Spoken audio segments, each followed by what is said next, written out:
este tema que vamos a ver, electrostática, ¿verdad? Es extenso porque vamos a trabajar desde la historia hasta problemas. Después vienen los problemas. Entonces, siempre antes de empezar el tema en sí, se necesita que saber la electricidad estática. Piensa, por ejemplo, siempre se hacen experimentos para conocer qué es esto, ¿no? ¿Cuál es su principio? Y entonces, por ejemplo, aquí tenemos un pequeño ejemplo. Si nosotros tenemos un jersey de lana, como dice allí, tomamos un bolígrafo de plástico, un jersey de lana y acercarlo a grupos pequeños de papeles, ¿verdad? ¿Qué sucede? ¿Verdad? Ese es un principio de electricidad estática. ¿Qué significa? Que hay objetos, ¿verdad? Que almacenan electricidad estática. O sea, no es que con eso puede alimentar ciertas cosas, no, es electricidad, pero en pequeñas cantidades que al momento de hacer un experimento vas a saber que tiene electricidad. Por ejemplo, el experimento que siempre hacen del globo, ¿verdad? Con el cabello, ¿verdad? Que son el cabello y el globo va, el cabello se va a poner recto aquí en esta parte, ¿verdad? En dirección al globo. O con otros objetos, por ejemplo, con láminas como estas, ¿verdad? Y así sucesivamente. Entonces, todo eso sucede. Ese es un principio de fuerza eléctrica aplicada, ¿verdad? Entonces ella está estática, ¿verdad? En un objeto específico. Entonces, al hacer ciertos experimentos se manifiesta.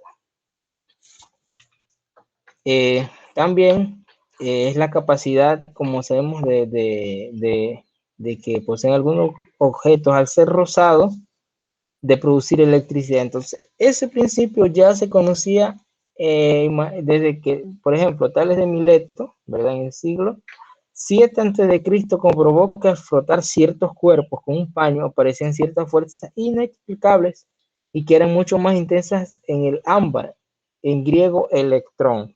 Entonces, de allí surgió todo esto, ¿verdad? Surgió ese principio de que, ¿verdad? De que si algunos objetos se frotan con otros, se va a dar una interacción eléctrica, ¿verdad? Interesante.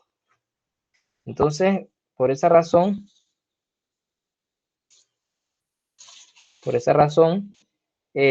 algunos objetos más que otros, otros menos y así sucesivamente. Entonces, es un principio básico, ¿verdad? Que a veces podemos aplicar. Muchos de estos fenómenos también muestran la relación entre la constitución de la materia y la electricidad.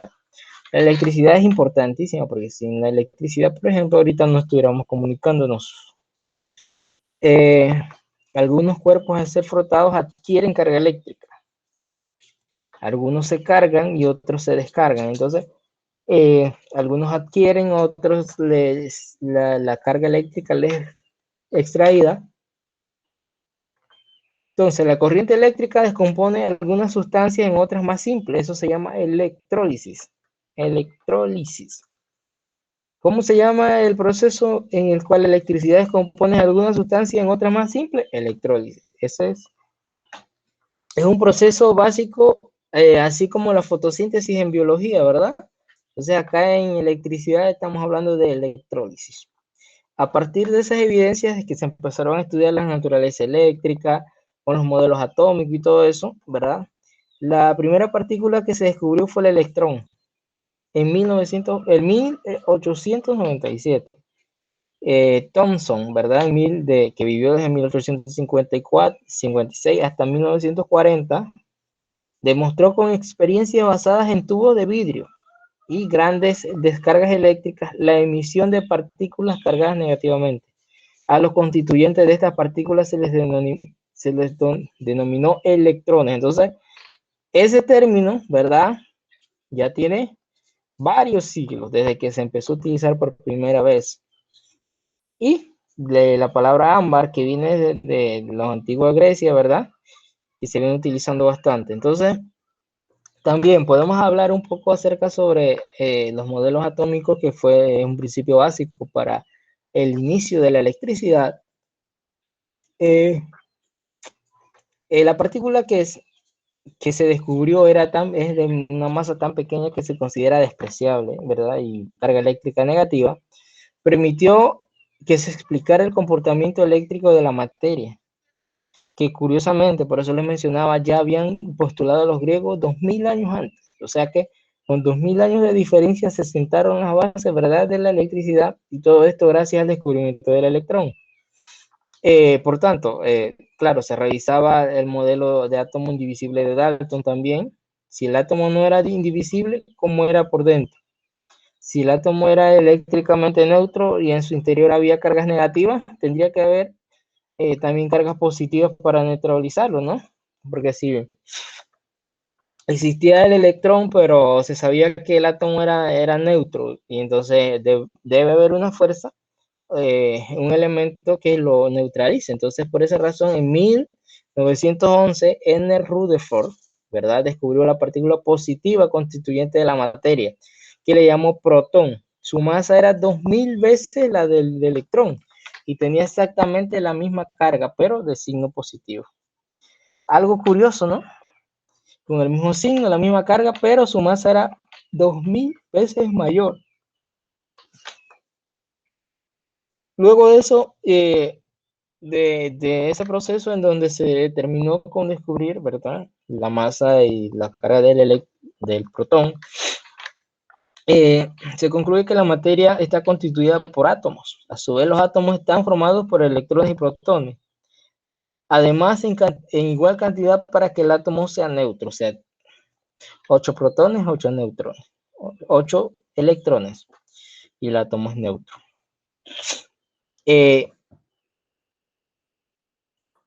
Por ejemplo, ¿de dónde procede? Se hacían unas preguntas, ¿de dónde procede el resto de la masa del átomo? El que descubrió el neutrón, una partícula con masa apreciable, pero sin carga eléctrica. O sea, él tiene masa, pero no tiene carga porque es neutro. Entonces, no es ni positivo ni negativo. Eso es ser neutro. Entonces, principio de la carga eléctrica, ¿verdad? Nosotros hablamos de carga eléctrica y, bueno, se debe conocer bastante de la teoría para poder aplicar eso a los problemas. Entonces, nosotros, todo lo que nos rodea está compuesto por átomos. Y ellos a su vez están formados por neutrones, protones y electrones. Como se sabe, los protones, ¿verdad?, tienen carga positiva y los electrones tienen carga negativa.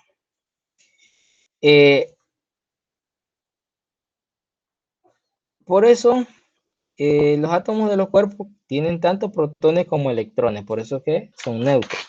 Entonces, en la imagen que está allí, se observa que si un electrón y un protón, ¿verdad?, se interactúan, ellos se van a atraer porque son cargas opuestas. Mientras que dos electrones, ¿verdad?, ellos se van a, ¿cómo se dice?, se repelen. Dos cargas positivas se repelen. Entonces es un principio, ¿verdad?, básico de la carga eléctrica o de electricidad. Entonces, en la actualidad no se sabe qué es o qué se origina dicha carga, ¿verdad? Lo que sí se conoce es que la materia ordinaria se compone de átomos. Lo que habíamos mencionado anteriormente, que está formado a su vez por partículas.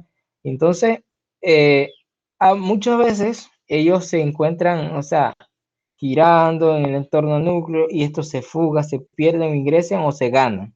Por esa razón es que al estar en contacto con algunas superficies, algunos objetos, se cargan eléctricamente, se descargan, entonces existe una interacción de la electricidad estática.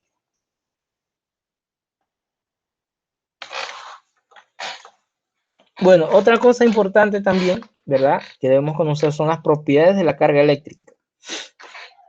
Muchas veces, ¿verdad?, nosotros hablamos o iniciamos un tema, ¿verdad? Pero antes hay que hablar un poco de las propiedades de la parte teórica, ¿no? Entonces, por ejemplo, aquí nosotros vamos a ver las propiedades de la carga eléctrica que les va a permitir, ¿verdad?, tener un conocimiento acerca de algunas cosas. Entonces, por ejemplo, primera propiedad, dado que la materia se compone de protones y electrones, su carga es E. O sea, podemos deducir que la carga eléctrica es una magnitud cuantizada, o lo que es lo mismo, la carga eléctrica de cualquier cuerpo es siempre un múltiplo del valor de E, ¿verdad? Un múltiplo del valor de E, piensa en cuál es el valor de E, ¿no? 2.71, por ahí más o menos. En cualquier caso, la carga eléctrica de un cuerpo se dice que es negativa cuando tiene más electrones que protones. Es positiva si tiene más protones que electrones, ¿verdad? O es lo mismo si tiene menos electrones que protones. Es lo mismo. Y neutra cuando tiene igual cantidad de electrones y de protones. Ahora, la tercera propiedad nos dice que en cualquier fenómeno físico, la carga del sistema que estemos estudiando, ¿verdad?, es idéntica antes y después de que ocurra el fenómeno, aunque se encuentre distribuida de otra forma. Esto constituye lo que se conoce como el principio de conservación de la carga. La carga ni se crea ni se destruye, ya que su valor permanece constante. Es el mismo principio de la energía, que la energía no se crea ni se destruye, solo se transforma. Entonces es el mismo principio aplicado a la carga eléctrica. Esa es la propiedad número 4. La propiedad número 5 nos habla de que las cargas pueden circular libremente por la superficie de determinados cuerpos.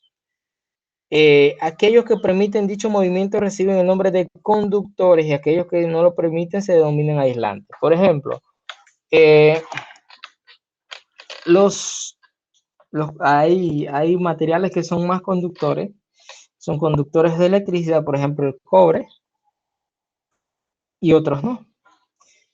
Por ejemplo, a ustedes le dicen, hey, colócale aislante a ese tomacorriente. Colócale aislante a esa parte del tubo, que ahí se ensambla con otro tubo, ¿verdad? Y entonces necesitamos aislar este lado del otro. Cuando es el mismo principio que cuando decimos, vamos a ponerle aislante al techo, ¿verdad? Es para que no pase el agua, para que no se filtre, para que no, ¿verdad? Cuando tenemos una tubería rota, vamos a sellarla, aislarla, ¿verdad? Para que no se filtre el agua. Y así sucesivamente. Entonces, cuando hay fugas, ¿verdad? Se aísla y los objetos que permiten un mayor paso de corriente, ¿verdad?, se llaman conductores, como es el cobre, que es uno de los mejores conductores que existe, ¿verdad?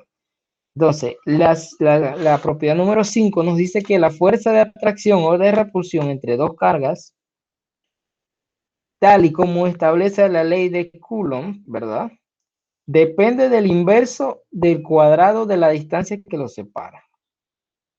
Entonces, por esa razón, en la ley, ¿verdad?, interviene el radio, que es la distancia que separa dos cargas.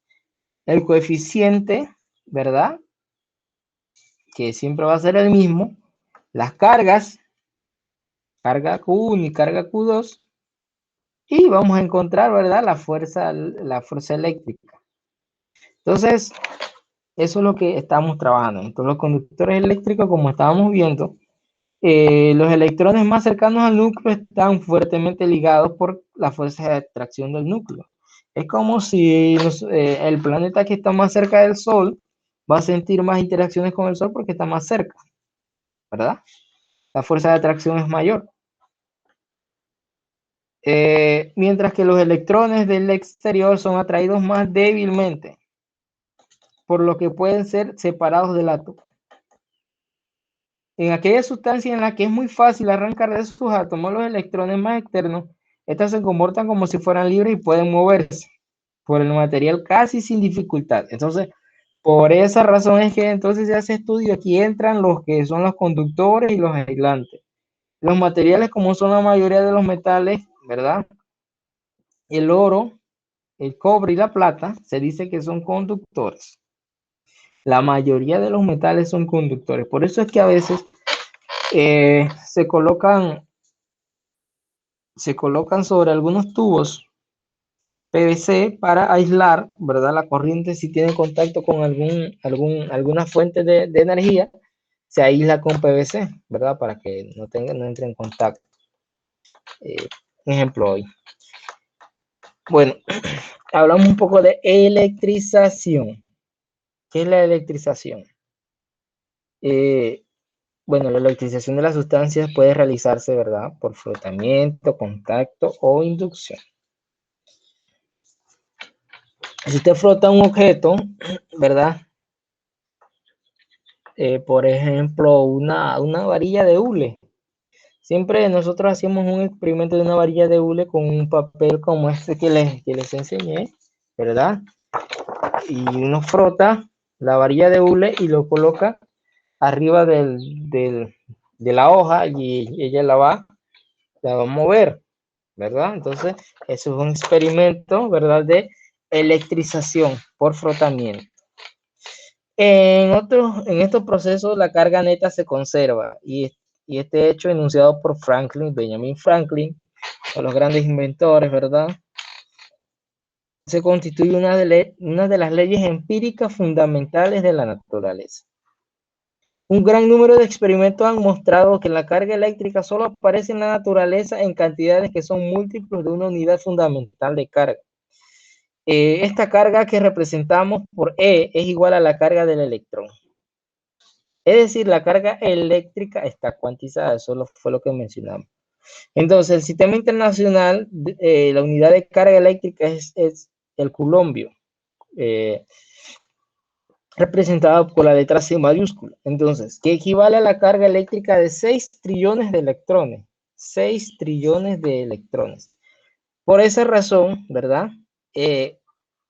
La unidad, ¿verdad? Coulomb es igual a 6,24 por 10 a la 18 electrones. Y otra muy usada también es el micro, ¿verdad? Que micro es igual a 10 a la menos 6.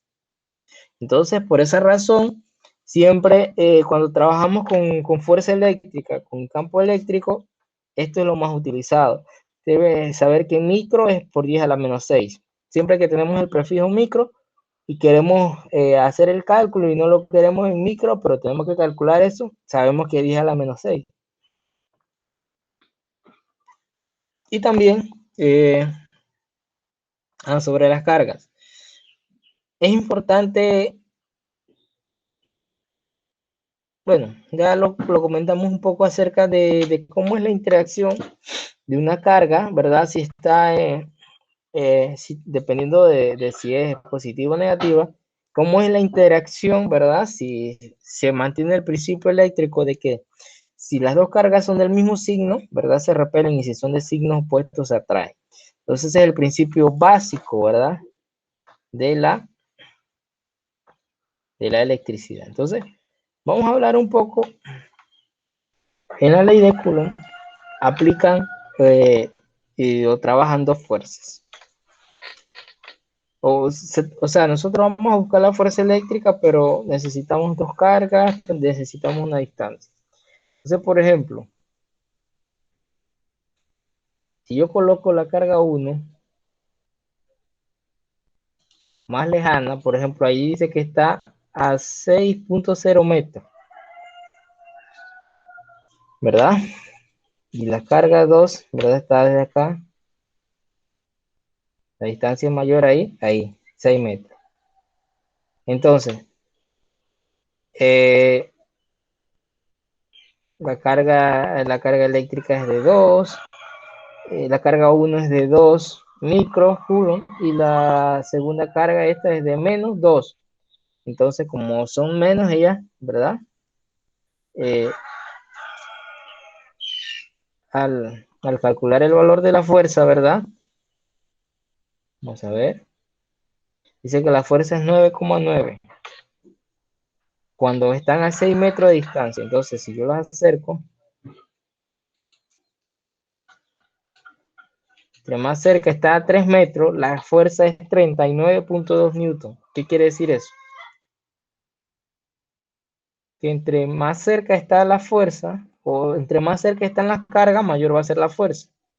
Ahora, si yo voy a colocar las cargas de del mismo signo, ¿qué sucede? ¿Ve? Las cargas se repelen la fuerza, ¿verdad? La fuerza eléctrica va hacia acá y hacia acá. La distancia es 3,2 metros y vamos a calcular la fuerza es 36,2 newton. Pero entonces las cargas, ¿verdad? Van a ir en sentido opuesto. Eso es lo que vamos a estar trabajando con la ley de Coulomb, ¿verdad? Entonces, ¿cuál es el principio? ¿Verdad? Según la cual la fuerza es proporcional al producto de las cargas dividido entre el cuadrado de la distancia que las separa. Siempre tenemos que conocer la distancia que separa cada carga para poder utilizar la fórmula. Después de eso vamos a estar trabajando con el campo eléctrico, que aunque no está en el módulo es importante que veamos unos ejemplos de eso porque es lo mismo de esto. El campo eléctrico asociado a una carga aislada, ¿verdad? Es que se asocia con este tipo de problemas. Entonces, por esa razón vamos a estar trabajando eso, pero después, la otra semana. Vamos a ver, vamos por aquí. Aquí.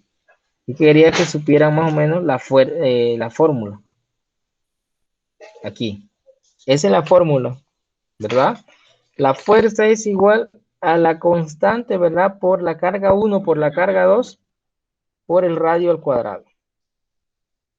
Carga, la constante es 9,0 por 10 a la 9 newton por metro sobre coulomb cuadrado. Entonces, la fuerza F es repulsiva si las cargas son del mismo signo y es atractiva si las cargas son de signo contrario. Entonces, por esa razón, debemos tener claro, ¿verdad? A la hora de hacer el cálculo, de trabajar, qué tipo de fuerzas o qué tipo de signos tienen las cargas. Entonces, luego de eso, ¿verdad?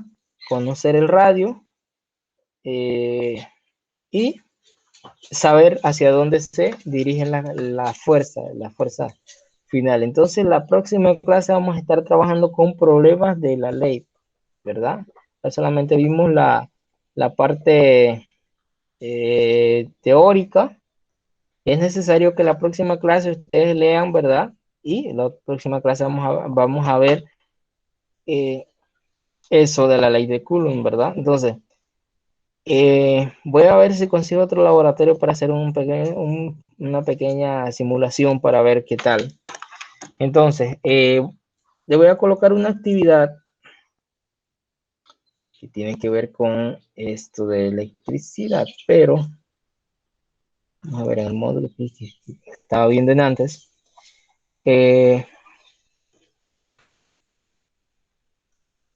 Nosotros estamos trabajando de manera